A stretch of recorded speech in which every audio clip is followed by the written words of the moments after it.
আমার নাম রোজি মন্ডল। আমি ছবি আঁকি, আর এটা ছাড়াও আমি আইটি সেক্টরে আছি।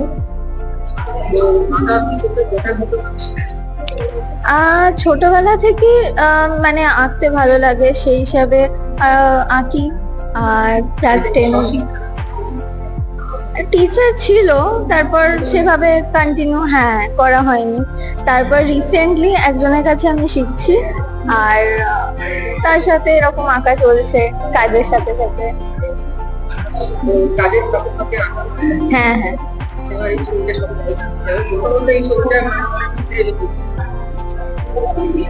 এমনি সিনারি আঁকতে ইচ্ছা করলো, তো এবার সিনারি খুঁজতে খুঁজতে ভালো লাগলো বেশ 2-4টে ছবি।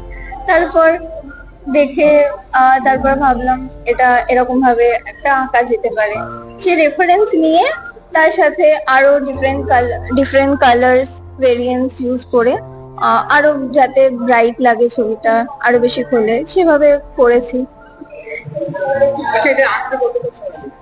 এটা এঁকেছি মোটামুটি 1 মাস লেগেই গেছে, 1 মাসে একটু বেশি লেগেছে। এটা অয়েল পেন্টিং। হ্যাঁ, এটা ক্যানভাসের উপর করা, আর এটা মোটামুটি শুকোতে ড্রাই হতে মোটামুটি 2 ইয়ার্স মতন কমপ্লিটলি লেগেছে। তারপর এটা ভার্নিশ করে আজ ফার্স্ট এক্সিবিট করছি। আর একটা ছবি আছে? হ্যাঁ, হ্যাঁ, আরো 2টা আছে।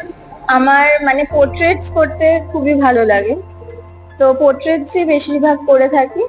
আর এটা এটা অ্যাক্রিলিকে করা। আর তো আমার ডিটেল ওয়ার্ক বেশি খুব ভালো লাগে, তো সেই হিসাবে এখানে যেরকম দেখছেন ডিটেলিং আছে খুব বেশি, মার্কস আছে অনেক। তো এরকম সেন্ট একটা সাধু খুঁজতে খুঁজতে এটা এতটাই বেশি অ্যাট্রাকটিভ লাগলো, বিকজ মানে এত ব্রাইট কালার্স আছে। এটা একটা ছবি যেটা দেখে আমি করেছি, একটা ফটো ছিল, তো সেটা দেখে করা।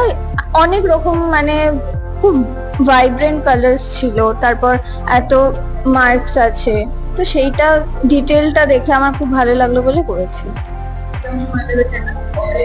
এটা বেশি দিন লাগেনি, এটা 2 উইকস মতন লেগেছে। Thank you.